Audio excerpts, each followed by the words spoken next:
Salut tout le monde! Welcome back to Unintentionally Frenchified. Today, I am going to be reacting, giving tips, insights on all of your questions, your thoughts, your stereotypes surrounding working in France. Working in France is a pretty hot topic, always pretty popular because most people when they move abroad, unless you have a magical cash flow we all wish we had, at some point you need to find work. And let's be honest, it can be pretty difficult deciphering the culture of a country when you move abroad, the ins and outs of a job market, the finding just a job in general, even in your home country, is hard enough. And then the culture aspects of the workplace. There is a lot going on when it comes to finding work in France. So today, I am here to save the day and share with you all of my wisdom, if I can call it that, to your questions and thoughts based on my experience of working in France for the last 10 years. If you didn't already ask me a question that I don't get to in the video, don't hesitate to ask your questions in the comments below. If you have not subscribed to the channel, you know what to do. If you don't follow me on Instagram, you also know what you can do. That way the next time we've got some question answer videos, you can send me all your questions. C'est parti.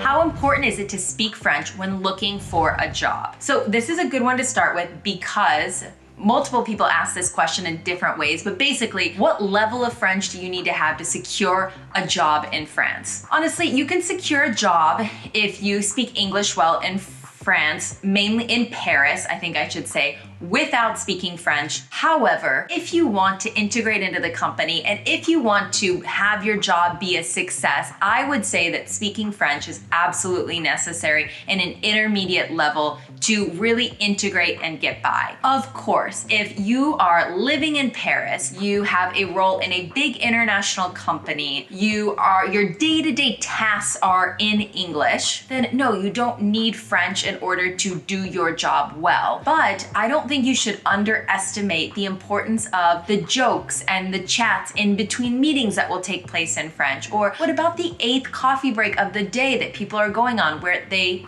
are speaking French, or even the hour-and-a-half lunches that you're gonna have to get to know your colleagues, where people are naturally gonna wanna speak in their native language. So yes, you'll be able to have a job in France. I would really like to say Paris, not France. Paris, in a big international company, not speaking French. However, I don't think that's the best way to succeed, and I think it will take a lot longer from what I've seen from other colleagues of mine who don't speak French to integrate, and often it's not as much of a success. I know when I say learning French is vital, this can seem overwhelming, and especially overwhelming when you're trying to learn a new language in your home country where French is not the native language. But luckily, there is hope. It is possible to do it. And today, this video is sponsored by LingoPie. And their video on-demand service is like a jacked up Netflix for people learning language. From your house, you have access to high quality video content produced locally that allows you to immerse yourself in your target language and learn in a really engaging and entertaining way. And what's great is with my link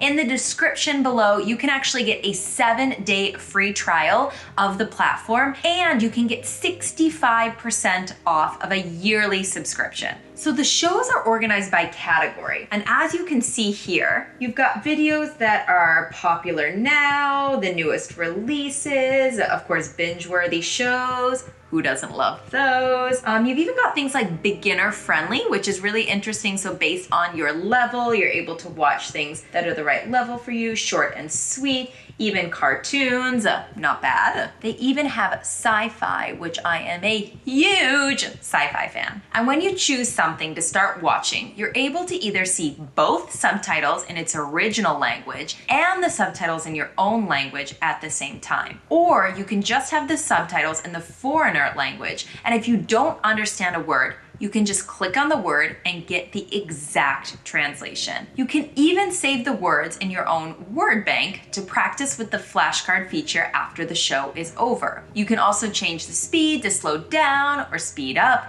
based on your level, which is really handy as you advance. And you can even see the script on the right hand of the screen. If you're feeling really motivated, there's also a quiz feature to practice what you just learned while watching. So if I piqued your interest about Lingo Pie and about learning a language while you're sitting in your PJs, binge watching TV shows and movies, then it would be good for you to know that there are multiple different languages. So you've got the drop-down menu here, and you can actually switch different languages. So you've got French, you've got Portuguese, you've got German, you've got Italian, Russian, and Spanish. And what's really cool is that Lingo Pie is adding 3 to 4 new languages a year. So there will be new languages to come if these aren't quite your jam yet. Check it out. And then on top of that, if you decide to keep going, you've got 65% off that first year. Everything below in the description.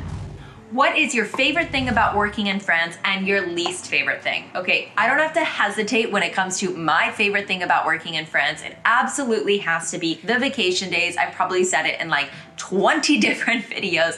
I love, love, love the amount of vacation we have in France. You have a minimum of 5 weeks. I and my company get almost 8 weeks of vacation. And as an expat, this is also incredibly important because it gives you enough time to go home twice a year. I get to visit my family, and then I also get to take vacation with my own family. So it's like a total win-win. And the work-life balance in France just feels really great when you have that much vacation. The thing that I probably dislike the most is one of the side effects of having a huge amount of job security in France. It's quite difficult to fire people in France, which I do think is really positive. I'm all for job security. However, I do work with a lot of people that aren't very motivated at work and don't really need to get motivated because they're not doing anything like stealing money or anything really big that can get you fired. And so the only way you can really get them to do their job is to have them get to know you and to network with them so that they like you, so that then they do things to help you. And sometimes I get very frustrated with this. I would love to hear what other people think living in France. Sometimes I'm just like, this might be an American mindset, but like, can you just do your job? That's what you're paid to do. I'm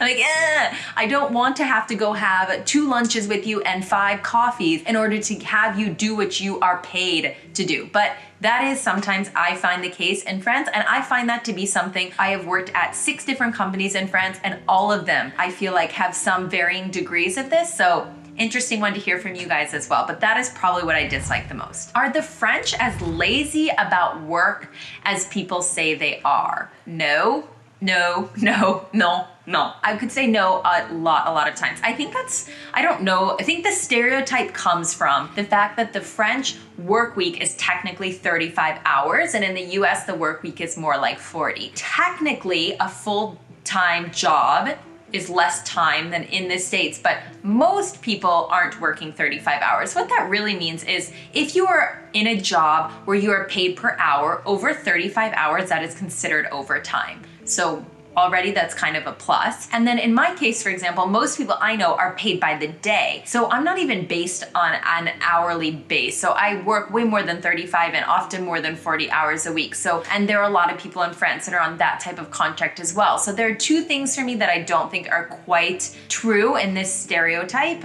I would just say that the French know how to work hard during the time that they're working and then play hard and take that vacation. The only thing I actually was surprised about when I got to France with the amount of coffee breaks. I don't know what you guys think out there, but there were a lot of coffee breaks and a lot of cigarette breaks because people just tend to smoke more in France than they do where I'm from. And this just meant that like if you wanted to integrate with your team, if you wanted to get to know people, well, you were going down for the coffee breaks and the smoke breaks. And that was kind of a way to network at the same time. Networking is important everywhere I know, but it is very important in France. What is a typical workday like for you in France? This is a really cool question. This is actually really personal.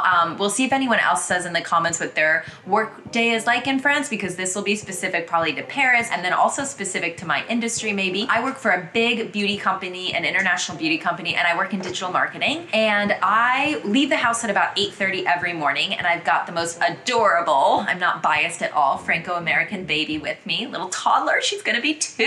And I take Eleanor and I drop her off at daycare at the crèche. And then I grab the metro or the bike to work. And so I get to work at about 9:15. I usually don't have meetings before 9 unless we have some meetings with the Asian markets. Those can be early, but most meetings start at 9:30, honestly. And I don't know a lot of people that put meetings on calendars before 9:30. I work from 9:30 to 12:30, usually lots of meetings or emails. And then from about 12:30 to 2, I would say that's generally lunch. An hour of lunch, I would say, with colleagues, which I know is really long compared to the US, but I would say about an hour. And then half an hour to catch up on emails if I haven't gotten to do that during the day. And then from about 2 to 6, I would say that's another block of emails, meetings, getting work done. And then I tend to be out the door at 6:30. Most of my colleagues would stay until about 7, maybe even 7:30. I'm out the door at 6:30 so that I'm home by 7, and then I get to spend time with Eleanor before she goes to bed at 8, and then dinner in France is usually around 8. So I know that's a lot different than what it's like in the US, because most of the time we start earlier in the US, we finish earlier, everything's a bit on an earlier schedule. Maybe outside of Paris, you can start a bit earlier. People will let us know in the comments. I've really had most of my jobs, have been in Paris, so I can't talk about outside, in other areas of France for that, but I would say in Paris, a 9 a.m. start is pretty normal. So basically rush hour in Paris would be anywhere from about 8:30 to 9:30, and then at night, probably from about 6 to 7:30. How hard is it to get a job in France? This is a really loaded question because it depends on so many variables. And I've actually done a video that you guys can check out if you're interested on tips for finding jobs for English speakers in France. You can find that on another video that I'll put up here. My first question is really depends. Do you have a working visa? If you're from the EU or a country and you've got a working visa, then you've already done half of the battle, right? If you're coming from a country like the US that doesn't have a working visa, then it's a little bit harder because you need to find someone to sponsor your visa. That costs money and it takes time. And so usually you need to have some solid work experience if someone's going to put that type of effort and really banking on you staying in the company long term if you do that. Also depends on what type of work that you want. France is very centralized. A lot of the work is happening in Paris, and that's where a lot of the big international companies are at. So if your level of French is pretty low, then this would be a great place to try to go. If you want to live out your best life in Saint-Tropez in the south of France, maybe you're going to have a bit more trouble finding something versus I want to be an English teacher and I'm willing to live in Paris. See what I mean? Where you choose to live in France will definitely play a role in that too. I had a bit of work experience, but I started over from scratch. I did my studies again. So I started school again here, and then I did an internship, and that's how I got into the workforce. I would highly recommend, if you are in a position where you're able to be a student again, to do that. I would also say that if you are determined, I tell everyone you can absolutely make it happen. I really had nothing when I came here, and I have lots of embarrassing stories and lots of ways that I got through. You can make it happen if you want it, but it is not easy, so you have to be really determined. Do you do the B's at work? So I don't do the B's. This is a good question. In the company that I work in today, I don't. In one of the companies I did before, I did. So I think it really depends on the culture of the company. So sometimes yes and sometimes no. We had a girl that arrived in the team, a new girl, a while back pre-COVID, and from her company, they were doing the B's, and so she came in and she started B'sing everybody every morning, and at some point she realized that people weren't doing it to her when she arrived before them, so she stopped doing it. It really, really depends on the company, but you definitely can have a company where when you see your colleagues in the morning, you go in for a quick. Is the hierarchy as strong as people say it is? I don't know how strong they're saying it, but I would say strong, strong.